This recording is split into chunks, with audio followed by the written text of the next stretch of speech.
Hi,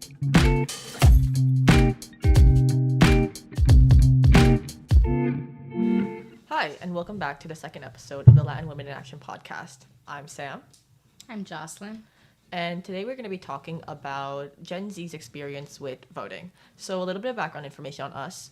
So I am a high school student and I'm currently 17, which means that I'll be eligible to vote next year during the presidential elections. I'm a college student and I was able to vote in the past presidential elections of 2020. So we want to start out by talking a little bit about like voting experiences. So how was your experience with or without The first time I voted, I remember it was during COVID. And I remember getting this absentee ballot in the mail. All I remember from this is that it was like horizontal and vertical, it was like a multiple choice, like bubbling in who you wanted the candidate to be. And I didn't know anything about how I was supposed to vote. I was supposed to select in that ballot. All I know is that wherever I saw the candidate that I wanted to select, I would just bubble it in. That's all I did. So you found the process confusing? It was very confusing. Do you think that there was enough resources out there to help you? Honestly, I remember taking AP US History during that time. It was in my senior year in high school. And I remember my teacher at the time, he just gave us a paper. Okay, guys, it's time for the next upcoming elections. You'll be able to vote, and you guys are supposed to register to vote. Those who are U.S. citizens, of course. And he just told us, you guys fill it out, and then you'll be able to get information in the mail on how you're supposed to vote. And when it's time to vote, you'll be able to vote. And you'll be able to get the address where the depending on the district where you live to go to vote. So just a couple days ago was, at least the time when we're filming, it was election day in the U.S. and today, at least in New York, we were voting for city council members. So did you vote this year? I didn't vote this year. No, I did not. To be very with you, I didn't vote this year. And why would that be? I didn't vote, one, because I was working, and two, because I would say this for me, and I don't want to say for everyone else around my age, but I feel like some people like me, for example, we don't prioritize what's going to affect us in the future, because city councilors are going to be there for a certain time, and I just prioritize my job rather than voting. I get what you mean. So in New York, according to some statistics, apparently there was a 18% voter turnout for this year compared to presidential elections, which have around 60 to 70 countrywide. And I want to ask you about how were you surrounded by people who vote? Or do you, people who are your age, did they vote as well, friends and everything? Where I work and family member, it's only in my house. It's only actually two people that are able to vote. Which is me and my older brother. We did not vote because he was working as well. And where I was working that day, no discussion was stated about election day. Did you actually know that I didn't even know that day was election day? We have a certain day in November that's election day. I didn't even remember it till I was told by a friend who has a daughter in school. Oh, it's election day. And that's how you found out. Yeah. So did you get the things that they give in the mail that were informing you about the candidates? Yes, I did. And I remember receiving it and looking at the front cover. It sat there in the mail where I put the mail, and then I just threw it out a few days afterwards. This is probably how a lot of Gen Z experience vote, especially as Gen Z is getting older. I feel in my opinion, I feel a lot of Gen Z focus too much on the hugest issues of the bigger political issues, right? Especially with the current political climate. Yeah, like issues regarding the presidential candidates, not primaries, that have to do with their state and where they live.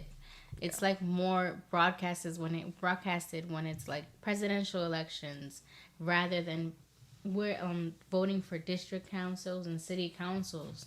I said, I feel this has to do in some part with how like most Gen Z get like their information from the news, and not the news, social Media. media, social media, like especially like TikTok and Instagram, where like to be viral, you need to reach as much people as you can, and there's only so many people you can reach if we're talking about very niche like city council members. Meanwhile, Young, like when they talk about like the presidential candidates. like we said before, people my age and your age who are still upcoming to vote. Yeah. While some people are like now starting to be able, not starting, but eligible, becoming eligible to vote, and people my age is like becoming like a more of like a burden when it comes to like voting for city councils and city districts, because it's like more broadcasted when it's like issues going on in the world and issues going in the United States, but not in states individually.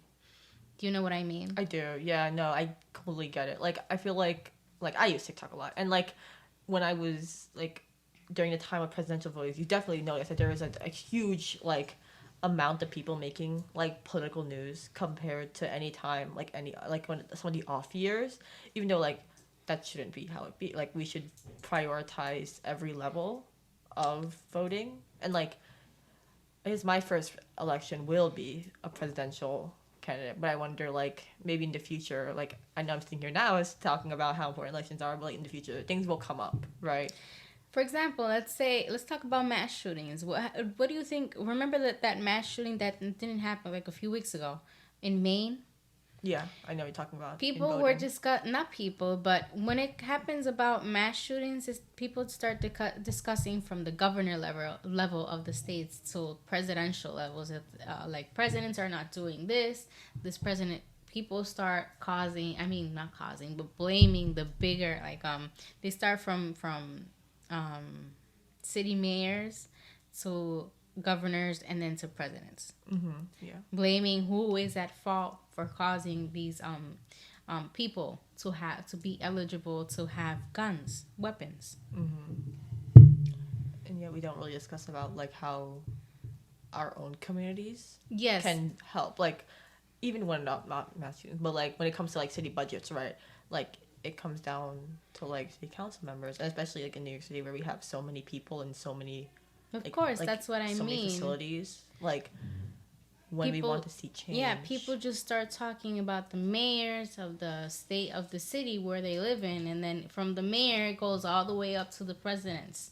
Like and then they blame presidents for allowing such laws to be in place in states where people, where many, not many, but it can any mass shooting can happen anywhere. Honestly, at this point, how easy it is for people to just obtain guns, even illegally. I think it's also important to acknowledge that the U.S. system of government, like as a system that like gives a lot of power to states, like even though like the president does a lot to influence like countrywide policies, there's a ton of differences between specific states, right? And I think that if we pushed for like like co- like like cities like I mean like states like New York and like more like almost like right wing states have a lot of differences when it comes to their amount of guns that they have and like the laws that surround especially weaponry. Like that differences could like help and make it harder for people to obtain guns if states are doing because states do have a ton of power. They do, and as I said, it's like states have power, but people are not acknowledging that too much. People are just acknowledging that presidents and that laws have to be in place for people rather than states. And I think it's like it has to do a lot with misinformation. Yeah, definitely, especially when it comes to like Gen Z. And again, I feel like a lot of this comes back to right like the fact that like we like use social media as a source like much more often than it should be. Like I'm like, very guilty of it. Like social media has become like almost one of the main ways to get information, especially sources like Twitter and Instagram, which have a ton of misinformation on them, like a ton of like, especially with current geopolitics, right? Like people are constantly like lying, Correct. and especially with the current like ability to use AI and like voice like those like deep fake voice creators where you can literally create voice and sound bites of people saying anything and it goes viral.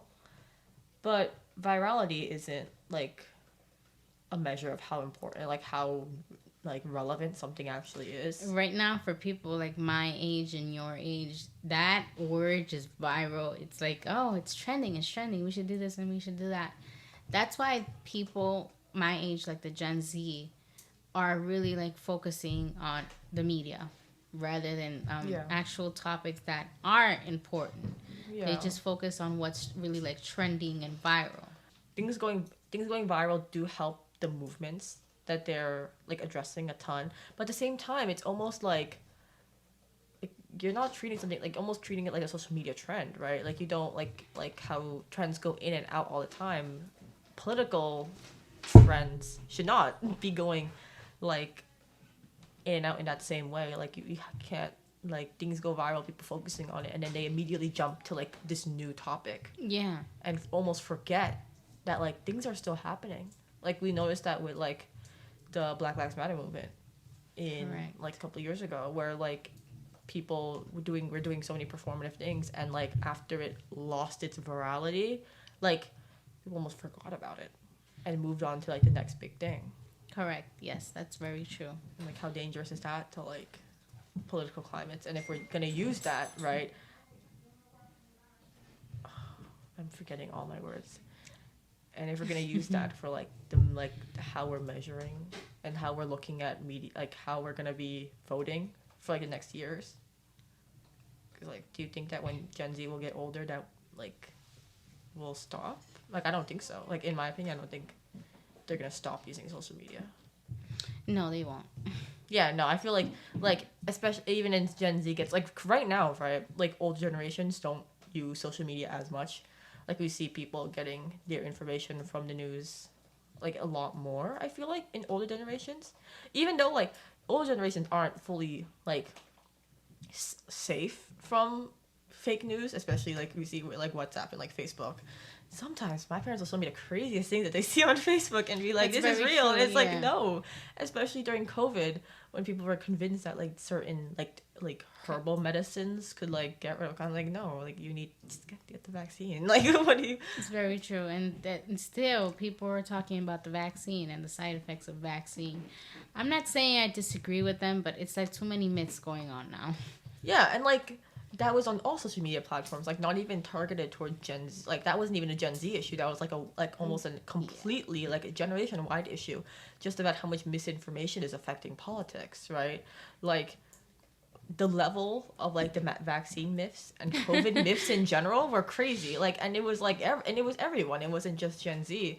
And like, how is that going to impact voting in the future if like all the information we're getting is from fully just myths? Like that, none of it was true, and yet people thought like the CDC was like crazy, and it was like, no, they're not. Like they're making a vaccine, it's supposed to help you, and yet people are convinced.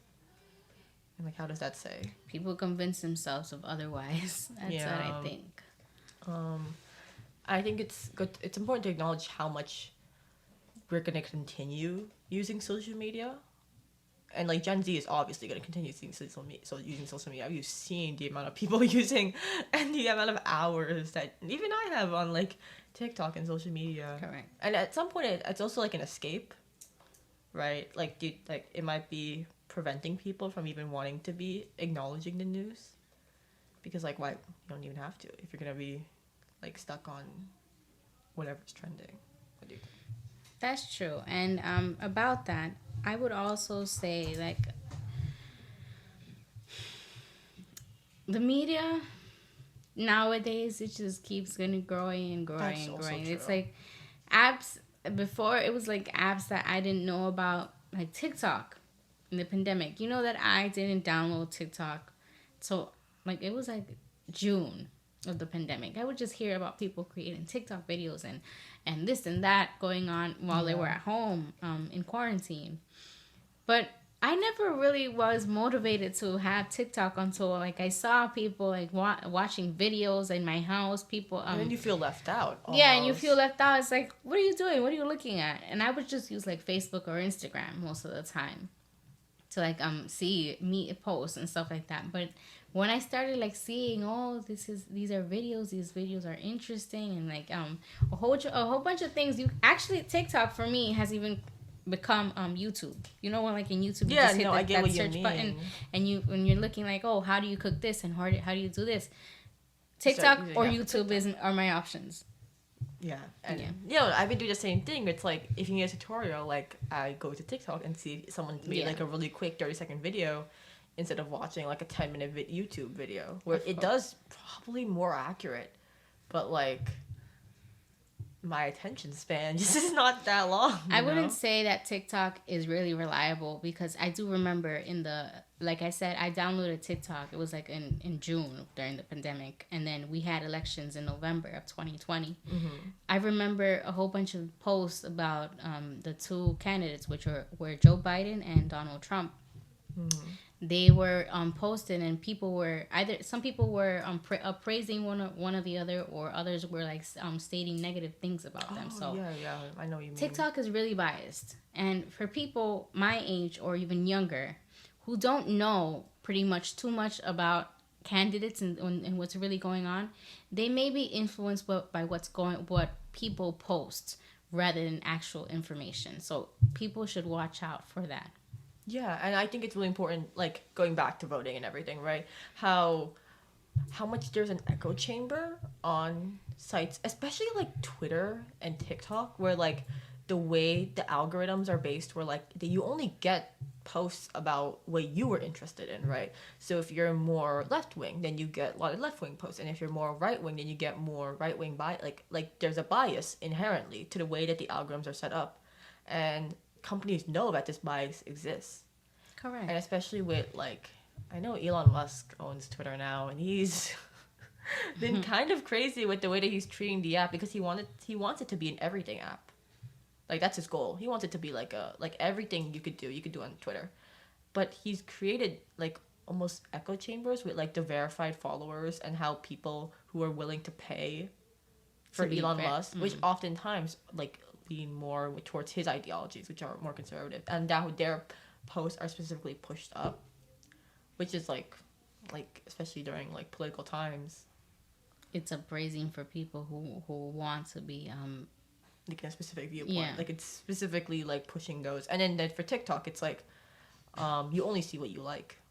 Right? Correct. You're not gonna see the other side. It doesn't matter like what depend neither like, and there's tons of like pipelines that you can go through, like especially for like I'm thinking about how the future generations are also gonna handle being involved in politics and voting, especially for like Gen Alpha who grew up like on these apps, right? Like this is all they've known almost.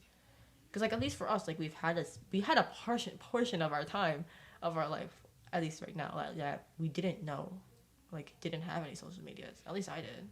I had Yeah, time, you yeah. did. Yeah, like, but All I had was I remember was like a Barbie phone, and now after it was like 2008, 2000, those years afterwards, media, Google, and MySpace, and all that stuff started to become viral. yeah, there's so many kids like using, and I wonder about how like their politics are gonna be influenced after being like so focused on the echo chambers that are being created on these apps. Yeah. Speaking of that, what do we think about next year's voting? I feel like a lot of Gen Z are going to vote. Like looking at the climate, right? Like the like politics right now, like Gen Z has also obviously been so, like, put themselves into the position where they're so focused on politics. Like even though there is a viralization of that, and it's like a lot of it is social media, but there are a ton of people who care. For the next elections, I do believe that we will, of course, have more Gen Z voters, and maybe we might even see better results for people my age and like Sam, who are more educated to what's going on and want to become a source of change and decide, okay, we are the future, we need to vote because it's our future that depends on how we will live and how how everything is going to turn out regarding politically, economically, and socially. It shouldn't be just looked at, oh, it's political. It also regards these three socially, social, and economic, Yeah. because who we select is who's going to manage like how we live and different aspects of where we live as well. I hope everyone that watches this podcast, this episode 2 now, is able to hopefully be involved, or either register to vote, actually goes and vote. Don't become a person like me who prioritized work rather than voting, because of course, not only that, it's about us, who we are, people our age, and what's going to happen so on forward. Yeah, voting is such like it's almost like a civil duty, right? Like I mean, it is. It's like you're, like, placing how much importance you have to being represented, and like, I'll be voting next year, and you should as well. Like, I don't even know when do I even register to vote? When do people register to vote? Like, You haven't been registered yet? no, I didn't have. Do you just register like at 18, or do you do No, it beforehand? I registered. I remember I was still 17 when I registered in that class. Before when I graduated high school, I was still 17. Oh, okay. Yeah, I'll be. And by the time I was able to vote, I had been able to be eligible to vote a month before the elections. Oh, okay. So, even if you're 17, go register to vote. And I Yes. hope that we've been able to have a good discussion. We've had a good discussion about Gen Z And voting. voting, and we hope that you vote as well. So, that wraps it up. Are we done? I think so, That right? is. So, thank you for watching this episode of the Latin Women in Action podcast. We hope that you'll come back next week to join us as we talk more about politics and the current political climate. Check out our links in the description, and we'll catch you next time. Bye-bye. Right, bye-bye.